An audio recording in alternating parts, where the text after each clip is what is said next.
सोचे वैसे मौका बढ़िया है। वैसे तो पंडितानी कहीं हमको जाने नहीं देती है, पर आज देखो मौका इतना अच्छा है कि खुद ही पत्नी करी जाओ जो द्वारका, जाओ जो द्वारका। अब पंडितानी करी, मौका अच्छा है तो चला ही जाता हूँ। सुदामा बोले, हे सुशीला देवी, राजा के यहाँ, गुरु के यहाँ, मित्र के यहाँ, वैद्य के यहाँ, बेटी के यहाँ, किस किस के यहाँ? राजा के यहाँ, वैद्य के यहाँ, गुरु के यहाँ, मित्र के यहाँ, बहन के यहाँ, बेटी के यहाँ, जब भी जाओ खाली हाथ नहीं जाना चाहिए। राजा के यहाँ जाओगे तो राजा तुम्हारी सुनेगा नहीं, पहले कुछ दो तो सुनेगा। डॉक्टर के यहाँ पहले पर्ची कटाओ। बहन बेटी के यहाँ जाओगे ना और खाली हाथ चले जाओ ना तो सासू मैया कहती, बहू तुम्हारा भाई कैसा है, ये देखो कैसे ऐसे, इसको नहीं को शर्म नहीं आती, सूखी शंख बजाता चला आता है, ये कुछ देके नहीं जाता है। ये बड़ी वाली का देखो आता 500 रुपया और बढ़िया साड़ी लेके आता, तुम्हारा भैया कैसा है। तो बहन ससुराल का ताना सुन सुन करके मर जाती है। इसलिए अब बहन के यहाँ, बेटी के यहाँ जब भी जाओ खाली हाथ नहीं जाना चाहिए। अब भगवान के यहाँ जाओ तो भगवान के यहाँ ये नहीं कि तुम इतना पहले पर्ची कटाओ। भगवान कहते मेरे पास आया है तो दुनिया में जब से आया तो मेरे से लिया है, अब तुम मेरे दरबार में आया तो मेरे लिए क्या लेकर के आया है।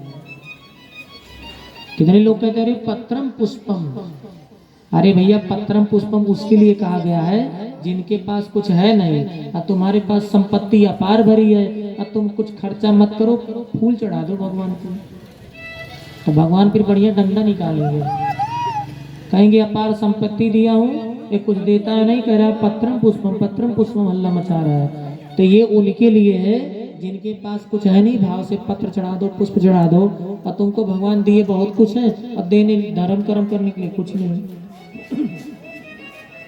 भगवान कहते हैं कि जो तू आवे एक पग मैं आऊं पग 60, अब जो तू कर्रो काठ सो तो मैं लोहे की लाठ हूं।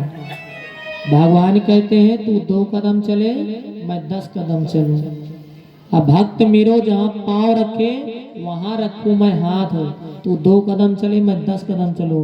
भगवान कहते मेरा वादा है तू 1 का सिक्का दान कर, मैं तेरे को 1000 ना दूं तो कहना। सुदामा से 3 ही मुट्ठी, 2 ही मुट्ठी चावल खाए थे। भगवान देते बहुत कुछ है पर दिखाते कुछ नहीं है। कभी किसी का उधार थोड़ी रखते हैं। अरे आपको विवाह में कोई बहन कोई चीज दे देना तो पूरे जीवन याद आई, भाई तो होने वाला पति आया और उंगली में महीने से अंगूठी पहना के चल गए। बहन जी पूरे दिन पूरी कॉलोनी में, अरे बहना मेरा होने वाला पति आया था, देखो कितनी कीमती अंगूठी दे के गया है, देखो कितनी कीमती अंगूठी दे के गया है। तो महात्मा जी बड़ी जोर जोर से हंसने लगे। अरे महाराज जी आप क्यों हंस रहे हो?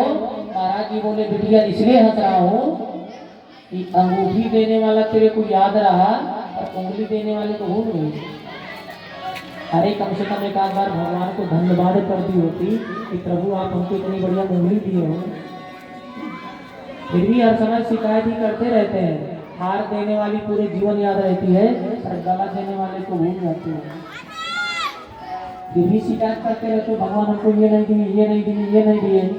अरे भैया सबसे बड़ा भगवान तो आपको मानव का शरीर दिए हैं, सबसे बड़ा भगवान की ये कृपा है।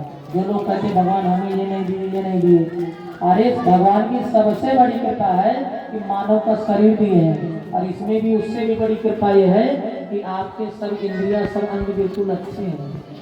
अरे जिनके अंग में कोई गड़बड़ी हो भगवान से शिकायत करें अच्छा लगता है, और बिल्कुल हाथ भी ठीक, पाँव भी ठीक, शरीर ठीक है, फिर भी भगवान हमको कुछ नहीं दिए, कुछ नहीं दिए, कुछ नहीं दिए। भगवान कहते बेटे तो तुम मानव का शरीर दिए इतना अच्छा, तूने इसको भी काम कर दिया, दोबारा थोड़ी देंगे आज। इसलिए सुदामा करे देवी कैसे जाऊं? सुशीला बोली स्नान तुम अभी व्यवस्था करते हो। सुशीला जीवन में पहली बार भीख मांगने गई, वो भी अपने